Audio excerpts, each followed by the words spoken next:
Let's begin with a question that most people never ask themselves. What if your morning wasn't just about getting ready for the day, but preparing your spirit to meet God? You see, every morning is a divine appointment, a sacred window where your brain, your heart, your energy field, all of it, is the most plastic, the most suggestible, the most open to creation. And that's where we begin. Because God is not just watching your behavior. God is responding to your energy. And if you want to live a life that pleases Him, you must first begin your day in alignment, mind, body, and spirit. So here are 4 morning habits that not only center your day, but move you into a frequency that pleases the divine. Habit 1, wake up with intention, not memory. Most people wake up and remember their problems. They relive yesterday, they resurrect pain, they start the day in reaction. But if you want to please God, you must wake up as a creator. Before your feet hit the ground, declare, "Today I am not a servant of the past. I am a steward of the possible." This habit shifts you out of survival, out of fear, and into gratitude and vision. That's what pleases God, the human who says yes to possibility. Habit 2, enter the silence and the quiet stillness of the morning.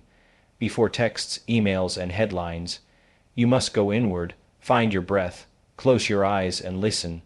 Not to the world, but to God within. Why? Because your brain moves from beta waves to alpha in those first few moments. It's the doorway to the subconscious, and that's where transformation begins. God doesn't shout through chaos. He whispers through clarity. So enter the silence, breathe, listen, and let the noise fall away. Habit 3. Speak the future into the now. After you've connected with silence, it's time to speak life, not from fear, not from lack, but from faith. Say out loud the person you are becoming. Describe the life you are creating as if it's already real. I am whole. I am free. I am walking in purpose. I am a vessel of love. Why does this matter?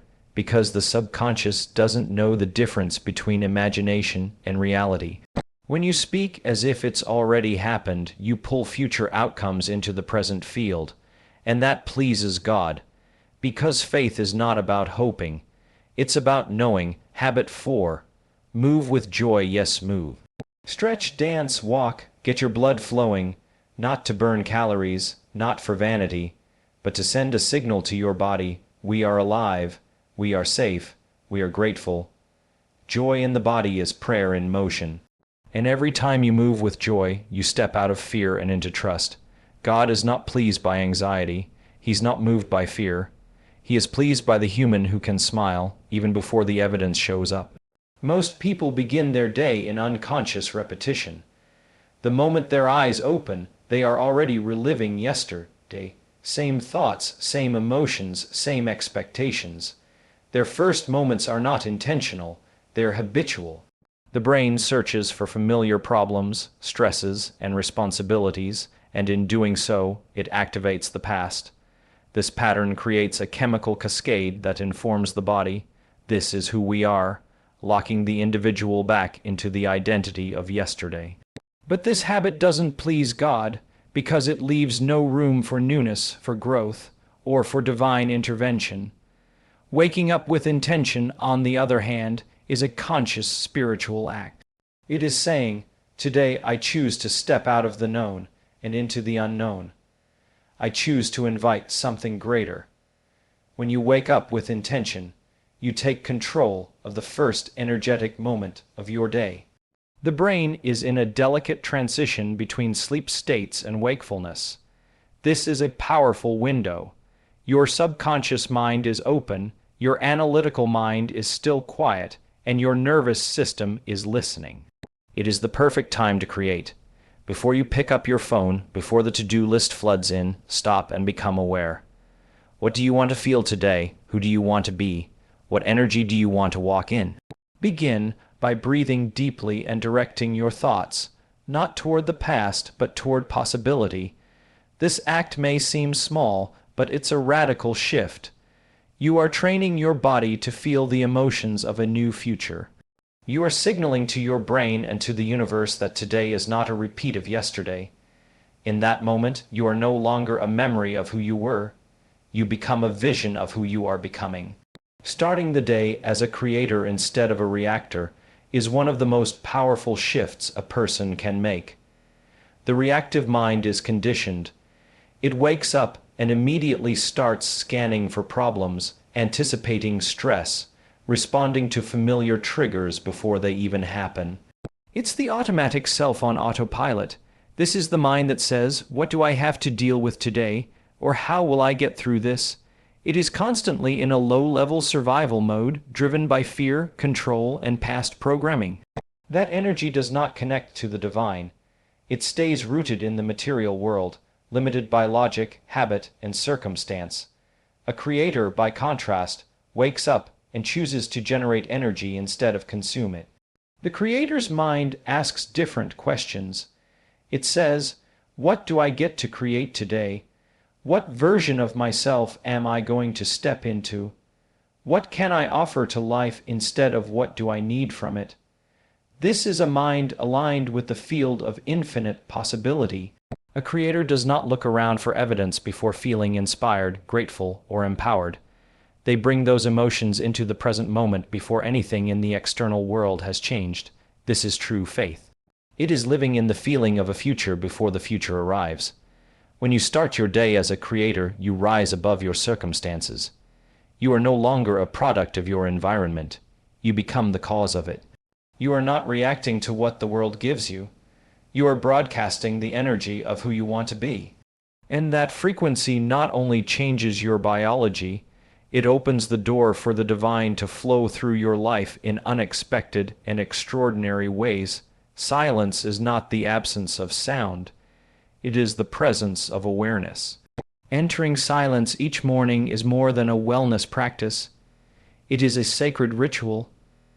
In the stillness before the world wakes up, the noise of the outer world hasn't yet hijacked your nervous system. Your phone hasn't buzzed, the demands haven't arrived, and your mind hasn't been pulled into 1,000 directions. This is the most fertile space of the day where you are closest to your essence, unguarded, open, and receptive. It's where God speaks, not in words, but in impressions, insights, and subtle guidance that cannot be accessed through constant thinking. Entering silence is about tuning your inner frequency to divine intelligence. The modern world teaches us to fill silence as quickly as possible, with news, notifications, stimulation, but in silence something different happens. Your brainwave state begins to shift. The beta patterns of waking life begin to slow down into alpha and even theta waves. These are the states where intuition lives, where creativity is born, where healing begins. In silence, you remember who you are beyond roles, beyond identities, beyond achievements. You return to being. Not doing, not fixing, not solving, just being, and in that beingness you create space for God to dwell. The mind begins to untangle, the heart begins to open, the body starts to feel safe again. You are not asking for answers. You are becoming the space where answers can arrive. Silence trains your awareness to move inward toward the eternal. You begin to see that the stillness you enter is not empty. It is full, full of wisdom, full of peace, full of presence, and this presence is not separate from you. It is you remembered. And when you enter it, even for a few moments each morning, you recalibrate your entire day each morning. Your brain transitions from the deep, restorative states of sleep into the lighter, more alert state of wakefulness. During this shift, your brain naturally passes through alpha waves, a state where the mind is calm, focused, and highly receptive. This is the doorway to the subconscious, the most impressionable part of your mind. The subconscious does not respond to logic. It responds to imagery, emotion, and repetition. This is why what you focus on in the first moments of your day matters so much. It becomes the blueprint for how you think, feel, and act for the rest of the day. If you enter the day in a rush with stress or distraction, you begin programming that into your nervous system. But if you use this opening wisely, you can shape your emotional and spiritual landscape from the inside out. The subconscious governs over 90% of your daily behavior. It is the storehouse of your beliefs, your habits, your emotional memory, and in the alpha state, this storehouse is open. You can place new instructions, new visions, and new truths into it. Truths that align with who you are becoming, not who you've been. You don't need to fight the old programs. You simply need to introduce a higher pattern often enough until it becomes familiar. That's the power of accessing the subconscious in the morning. You are no longer running from survival. You are writing the script of your spiritual identity. This is also the moment when divine partnership becomes most accessible. You are no longer overthinking, analyzing, or resisting. You are soft, receptive, and open. That's when you're most likely to feel God's presence, not as a voice from the sky, but as a quiet, steady knowing from within. Morning alpha states are a bridge between the seen and unseen, the physical and the spiritual, the known and the possible. The words you speak shape the reality you live in. In the quiet hours of the morning, before the mind is flooded with distractions, you hold the most power to influence your day, not by reacting to what already is, but by declaring what will be. This is the moment to speak your future into the now. Not as wishful thinking, not as empty affirmations, but as a conscious act of creation. Your words carry vibration, frequency, and intention. When spoken with belief and clarity, they move through your nervous system, into your cells, and out into the energetic field around you. They begin to shape not only your perception, but also the circumstances that follow. Most people wake up and repeat their old stories. They speak from their history, from pain, from doubt. But when you speak from the future you desire, not the one you've inherited, you send a signal that you are not a victim of your past, but a co-creator with the divine, saying, I am whole. Even when you feel broken isn't denial. It's alignment. It's not about pretending. It's about rehearsing the frequency of who you are becoming until your body believes it's real. When your words are emotionally charged with gratitude, faith, and certainty, they begin to rewire the brain and condition the body to live in that future now. This isn't about controlling outcomes, it's about choosing identity. The words I am are sacred. They don't just describe, they define, and whatever you place after them, you begin to become. Speaking your future in the morning sets the trajectory for your actions, your expectations, your choices. It trains your mind to look for confirmation of that reality. It teaches your body to feel as though that future is already happening, and that feeling becomes the magnet that draws it closer. Words are powerful, but without emotion, they lack the charge needed to create transformation. When you speak affirmations rooted in fear, desperation, or doubt, they do not carry the frequency of truth. The body doesn't believe them, and the mind resists them. True alignment comes when your affirmations are spoken from a place of faith, a deep inner knowing that what you declare is already in motion. Faith is not about wishing something will happen, it is about embodying the energy of it having already happened. This is where most people struggle. They repeat positive statements with their mouths, but their hearts remain anchored in anxiety. There is a disconnect between language and belief, between thought and emotion. But to please God and to create lasting change, those two must come into coherence. The subconscious mind, which governs most of your behavior, does not respond to words alone. It responds to feeling. When you say, I am healed, but feel fearful, the emotion wins. When you say, I am worthy, but carry shame, the shame continues to shape your reality. That's why you must first slow down and feel the truth of your words. Speak them gently, breathe into them, and allow them to resonate in your body. Let them move beyond the intellect and settle into your nervous system. Faith-rooted affirmations are not loud, they are steady. They are not desperate, they are certain. You don't need to convince God of anything. You need to convince yourself to align with what God has already made possible. When you speak from faith, you're no longer asking, you're agreeing. You're not trying to get something to happen. You're becoming someone it already happens to. And when your inner world matches the reality you're calling in, that reality begins to move toward you with greater speed and clarity. The body remembers what the mind forgets. Every emotion, every belief, every habit is stored not just in the brain, but in the nervous system. That's why movement in the morning is not just physical, it's energetic. It sends a signal to the entire system that you are awake, alive, and choosing to be present. For many, the morning begins with heaviness, stiffness, or anxiety that's carried over from the night before or even from years of unresolved patterns. But when you move your body, whether through stretching, walking, dancing, or any simple activation, you break the cycle. You interrupt the automatic program and create space for a new emotional state to emerge. Movement shifts your chemistry. It increases blood flow, oxygenates the brain, and releases endorphins that naturally elevate your mood. But more than that, it shifts your frequency. Your physical state is directly linked to your emotional state. When the body moves with freedom, the heart opens. When you raise your posture, your energy rises with it. And when you connect breath to motion, you reconnect the mind to the present moment. This act is a form of prayer, not one spoken in words, but in willingness. It's a declaration. I am not bound by how I felt yesterday. You don't have to wait until you feel motivated to move. You move to create the motivation. The emotion follows the motion. When you take the lead with your body, your thoughts begin to adjust, and your energy starts to align with a higher state of being. This is not exercise for the sake of appearance. It's embodiment for the sake of transformation.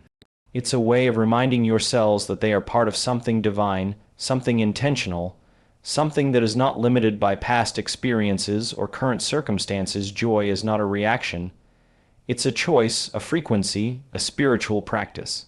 When you move with joy in the morning, even if it's subtle, you shift your entire energetic baseline. Most people wait for life to give them a reason to feel joy. They wait for the breakthrough, the answered prayer, the circumstance to improve. But joy that pleases God is not conditional. It is cultivated from within. It is a signal to the divine that you trust even before the outcome arrives. Morning joy is powerful because it comes in a space that is often quiet, unformed, and still carrying the residue of yesterday. When you choose to embody joy in that space, you send a message that you are not a prisoner of your past emotions or limited by your current conditions. Joyful movement or expression in the morning can be simple. Few moments of dancing, smiling for no reason, humming a song that lifts your spirit, or stepping outside to feel the sunlight. These acts are not random. They are deeply intentional. They shift your body's chemistry. They release stress hormones and activate healing ones. They recalibrate your nervous system to a state of openness, safety, and receptivity. When you start the day with joy, you tell your subconscious that life is safe, that love is present, that good things are possible. This emotional state of joy is magnetic. It draws more experiences that match its frequency. It also aligns you with the nature of God, who is not anxious, not striving, not tense. God is fullness, peace, and joy. To reflect that joy in your body is to reflect the divine itself. It is an act of trust, a declaration that you are available for miracles, and a decision to lead the day rather than be led by it. The energy you carry in the morning sets the tone for your entire day. And this energy is not just a fleeting emotion. It is a frequency that shapes everything you experience. The first moments after you wake up are incredibly powerful because they are a time when your energy is most malleable. If you wake up feeling rushed, anxious, or disoriented, your energy shifts into survival mode, and the rest of the day unfolds with that same vibration. On the other hand, when you choose to enter the morning with peace, intention, and a calm heart, you set a higher vibration in motion. You are not at the mercy of the world around you. You are broadcasting an energy that draws what aligns with that frequency. Your thoughts, emotions, and actions begin to match that energy, influencing everything from the opportunities that come your way to how you respond to challenges. The way you show up in the morning is like tuning a radio to a specific frequency. If you tune your internal state to love, gratitude, and calm, you tune into higher possibilities. You begin to attract experiences, people, and circumstances that align with that frequency. It's not magic, it's energy. When you enter the day at a higher frequency, you magnetize outcomes that are more aligned with your desires. This doesn't mean that difficulties won't arise, but your ability to navigate them changes. You are no longer at the mercy of life, you become the creator of your experience. You set the tone and everything that follows has to match it. This is the power of starting your day with intention and the awareness that you are in charge of the energy you bring into the world. Becoming the best version of yourself is not something that happens by chance. It is an intentional process, a series of choices that begin with how you start each day. Every morning you wake up, you are given a fresh opportunity to align with your highest potential. The way you begin your day, the thoughts you entertain, the actions you take, and the energy you embody all contribute to the person you are becoming. This process is not about perfection, it's about consistent effort toward growth, healing, and spiritual alignment. The version of yourself that pleases God is the one that shows up with intention, compassion, and a willingness to be transformed. God is not focused on your achievements, He is focused on your growth. It's not about how much you accomplish, it's about who you become along the way. When you start your day with the intention of becoming more aligned with your divine nature, you are signaling to the universe and to God that you are open to that transformation. This means choosing love over fear, peace over anxiety, and faith over doubt. It means acting with integrity and compassion, not because it's easy, but because it's who you are choosing to be. When you focus on becoming rather than achieving, you shift your entire perspective. Instead of trying to control outcomes, you begin to flow with life, trusting that the process of becoming is the divine blueprint.